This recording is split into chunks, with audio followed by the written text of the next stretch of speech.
یحییٰ بن عبداللہ بن صیفی نے بیان کیا، ان سے ابو معبد نے اور ان سے حضرت عبداللہ بن عباس رضی اللہ عنہ نے بیان کیا کہ نبی کریم صلی اللہ علیہ وسلم نے جب معاذ رضی اللہ عنہ کو یمن کا حاکم بنا کر بھیجا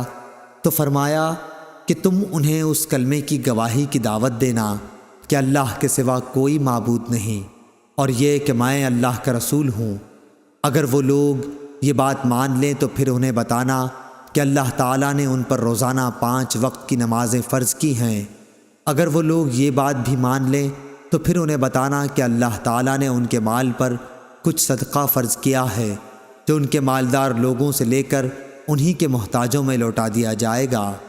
صحیح بخاری حدیث نمبر 1395۔ شعبہ نے محمد بن عثمان بن عبداللہ بن محب سے بیان کیا ہے، ان سے موسیٰ بن طلحہ نے اور ان سے ابو ایوب رضی اللہ عنہ نے کہ ایک شخص نے نبی کریم صلی اللہ علیہ وسلم سے پوچھا کہ آپ مجھے کوئی ایسا عمل بتائیے جو مجھے جنت میں لے جائے۔ اس پر لوگوں نے کہا کہ آخر یہ کیا چاہتا ہے؟ لیکن نبی کریم صلی اللہ علیہ وسلم نے فرمایا کہ یہ تو بہت اہم ضرورت ہے، سنو،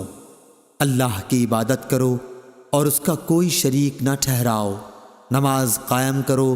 زکوٰۃ دو اور صلہ رحمی کرو۔ صحیح بخاری حدیث نمبر 1396۔ وہیب بن خالد نے بیان کیا، ان سے یحییٰ بن سعید بن حبان نے، ان سے ابو زرع نے اور ان سے ابو ہریرہ رضی اللہ عنہ نے کہ ایک دیہاتی نبی کریم صلی اللہ علیہ وسلم کی خدمت میں آیا اور عرض کی کہ آپ مجھے کوئی ایسا کام بتلائیے جس پر اگر میں ہمیشگی کروں تو جنت میں داخل ہو جاؤں۔ آپ نے فرمایا کہ اللہ کی عبادت کر، اس کا کسی کو شریک نہ ٹھہرا، فرض نماز قائم کر، فرض زکوٰۃ دے اور رمضان کے روزے رکھ۔ دیہاتی نے کہا، اس ذات کی قسم جس کے ہاتھ میں میری جان ہے، ان عملوں پر میں کوئی زیادتی نہیں کروں گا۔ جب وہ پیٹھ موڑ کر جانے لگا تو نبی کریم صلی اللہ علیہ وسلم نے فرمایا کہ اگر کوئی ایسے شخص کو دیکھنا چاہے جو جنت والوں میں سے ہو تو وہ اس شخص کو دیکھ لے۔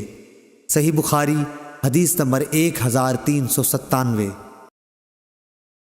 ابو جمرہ نصر بن عمران زبقی نے بیان کیا کہ میں نے ابن عباس رضی اللہ عنہ سے سنا، آپ نے بتلایا کہ قبیلہ عبد القیس کا وفد نبی کریم صلی اللہ علیہ وسلم کی خدمت میں حاضر ہوا اور عرض کی کہ یا رسول اللہ، ہم ربیہ قبیلے کی ایک شاخ ہیں اور قبیلہ مضر کے کافر ہمارے اور آپ صلی اللہ علیہ وسلم کے درمیان پڑتے ہیں، اس لیے ہم آپ کی خدمت میں صرف حرمت کے مہینوں ہی میں حاضر ہو سکتے ہیں، کیونکہ ان مہینوں میں لڑائیاں بند ہو جاتی ہیں اور راستے پرامن ہو جاتے ہیں۔ آپ ہمیں کچھ ایسی باتیں بتلا دیجئے جس پر ہم خود بھی عمل کریں اور اپنے قبیلے کے لوگوں سے بھی ان پر عمل کرنے کے لیے کہیں جو ہمارے ساتھ نہیں آ سکے ہیں۔ حضرت صلی اللہ علیہ وسلم نے فرمایا کہ میں تمہیں 4 باتوں کا حکم دیتا ہوں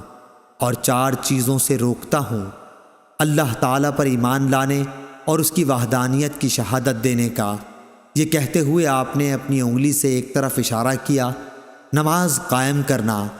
پھر زکوٰۃ ادا کرنا اور مال غنیمت سے 5واں حصہ ادا کرنے کا حکم دیتا ہوں، اور میں تمہیں کدو کے تومبی سے اور ہنتم سبز رنگ کا چھوٹا سا مرتبان جیسا گھڑا، نقیر کھجور کی جڑ سے کھودا ہوا ایک برتن، زفت لگا ہوا برتن، زفت بصرہ میں ایک قسم کا تیل ہوتا تھا، کے استعمال سے منع کرتا ہوں۔ سلیمان اور ابو نعمان نے حماد کے واسطے سے یہی روایت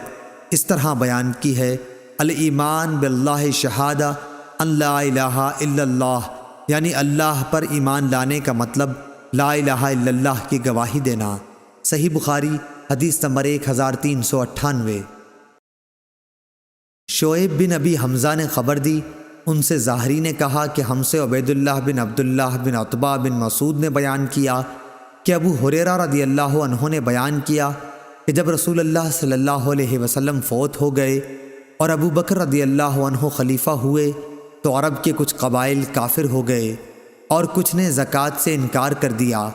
اور حضرت ابو بکر نے ان سے لڑنا چاہا تو عمر رضی اللہ عنہ نے فرمایا کہ آپ رسول اللہ صلی اللہ علیہ وسلم کے اس فرمان کی موجودگی میں کیوں کر جنگ کر سکتے ہیں؟ مجھے حکم ہے لوگوں سے اس وقت تک جنگ کروں جب تک کہ وہ لا الہ الا اللہ کی شہادت نہ دے دیں،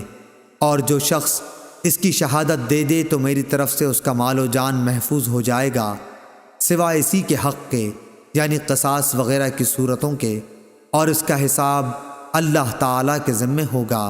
صحیح بخاری حدیث نمبر 1399۔ اس پر حضرت ابو بکر صدیق رضی اللہ عنہ نے جواب دیا کہ قسم اللہ کی میں ہر اس شخص سے جنگ کروں گا جو زکوٰۃ اور نماز میں تفریق کرے گا، یعنی نماز تو پڑھے مگر زکوٰۃ کے لیے انکار کر دے، کیونکہ زکوٰۃ مال کا حق ہے۔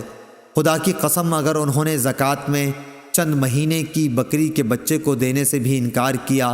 جسے وہ رسول اللہ صلی اللہ علیہ وسلم کو دیتے تھے تو میں ان سے لڑوں گا۔ حضرت عمر رضی اللہ عنہ نے فرمایا کہ بخدا یہ بات اس کا نتیجہ تھی کہ اللہ تعالیٰ نے ابو بکر رضی اللہ عنہ کا سینہ اسلام کے لیے کھول دیا تھا،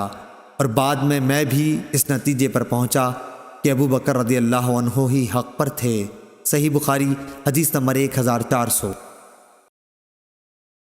اسماعیل بن خالد نے بیان کیا، ان سے قیس بن ابی حازم نے بیان کیا کہ جریر بن عبداللہ رضی اللہ عنہ نے کہا کہ میں نے رسول اللہ صلی اللہ علیہ وسلم سے نماز قائم کرنے، زکوٰۃ دینے اور ہر مسلمان کے ساتھ خیر خواہی کرنے پر بیعت کی تھی۔ صحیح بخاری حدیث نمبر 1401۔ ابو زناد نے بیان کیا کہ عبد الرحمن بن حرمز اعرج نے ان سے بیان کیا کہ انہوں نے ابو ہریرہ رضی اللہ عنہ سے سنا، آپ نے بیان کیا کہ نبی کریم صلی اللہ علیہ وسلم نے فرمایا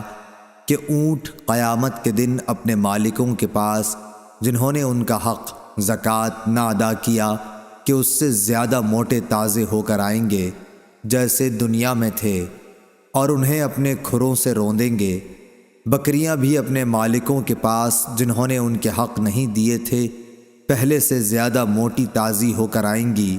اور انہیں اپنے کھروں سے روندیں گی اور اپنے سینگوں سے ماریں گی۔ رسول اللہ صلی اللہ علیہ وسلم نے فرمایا کہ اس کا حق یہ بھی ہے کہ اسے پانی ہی پر، یعنی جہاں وہ چراگاہ میں چر رہی ہوں، دوہا جائے۔ آپ نے فرمایا کہ کوئی شخص قیامت کے دن اس طرح نہ آئے کہ وہ اپنی گردن پر ایک ایسی بکری اٹھائے ہوئے ہو جو چلا رہی ہو، اور وہ مجھ سے کہے کہ اے محمد صلی اللہ علیہ وسلم مجھے عذاب سے بچائیے، میں اسے یہ جواب دوں کہ تیرے لیے میں کچھ نہیں کر سکتا، میرا کام پہنچانا تھا سو میں نے پہنچا دیا۔ اسی طرح کوئی شخص اپنی گردن پر اونٹ لیے ہوئے قیامت کے دن نہ آئے کہ اونٹ چلا رہا ہو اور وہ خود مجھ سے فریاد کرے، اے محمد صلی اللہ علیہ وسلم مجھے بچائیے، اور میں یہ جواب دے دوں کہ تیرے لیے میں کچھ نہیں کر سکتا، میں نے تجھ کو خدا کا حکم زکوٰۃ پہنچا دیا تھا۔ صحیح بخاری حدیث نمبر 1402۔ عبد الرحمن بن عبداللہ بن دینار نے اپنے والد سے بیان کیا، ان سے صالح سمان نے اور ان سے ابو ہریرہ رضی اللہ عنہ نے بیان کیا کہ رسول کریم صلی اللہ علیہ وسلم نے فرمایا کہ جسے اللہ نے مال دیا اور اس نے اس کی زکوٰۃ نہیں ادا کی تو قیامت کے دن اس کا مال نہایت زہریلے گنجے سانپ کی شکل اختیار کر لے گا، اس کی آنکھوں کے پاس 2 سیاہ نقطے ہوں گے جیسے سانپ کے ہوتے ہیں، پھر وہ سانپ اس کے دونوں جبڑوں سے اسے پکڑ لے گا اور کہے گا کہ میں تیرا مال اور خزانہ ہوں۔ اس کے بعد آپ نے یہ آیت پڑھی، اور وہ لوگ یہ گمان نہ کریں کہ اللہ تعالیٰ نے انہیں جو کچھ اپنے فضل سے دیا ہے وہ اس پر بخل سے کام لیتے ہیں کہ ان کا مال ان کے لیے بہتر ہے، بلکہ وہ برا ہے جس مال کے معاملے میں انہوں نے بخل کیا، قیامت کے دن اس کا طوق بنا کر ان کی گردن میں ڈالا جائے گا۔ صحیح بخاری حدیث نمبر 1403۔ یونس نے بیان کیا، ان سے ابن شہاب نے، ان سے خالد بن اسلام نے، انہوں نے بیان کیا کہ ہم عبداللہ بن عمر رضی اللہ عنہ کے ساتھ کہیں جا رہے تھے، ایک اعرابی نے آپ سے پوچھا کہ مجھے اللہ تعالیٰ کے اس فرمان کی تفسیر بتلائیے جو لوگ سونے اور چاندی کا خزانہ بنا کر رکھتے ہیں۔ حضرت ابن عمر رضی اللہ عنہ نے اس کا جواب دیا کہ اگر کسی نے سونا چاندی جمع کیا اور اس کی زکوٰۃ نہ دی تو اس کے لیے ویل خرابی ہے۔ یہ حکم زکوٰۃ کے احکام نازل ہونے سے پہلے تھا، لیکن جب اللہ تعالیٰ نے زکوٰۃ کا حکم نازل کر دیا تو اب وہی زکوٰۃ مال دولت کو پاک کر دینے والی ہے۔ صحیح بخاری حدیث نمبر 1404۔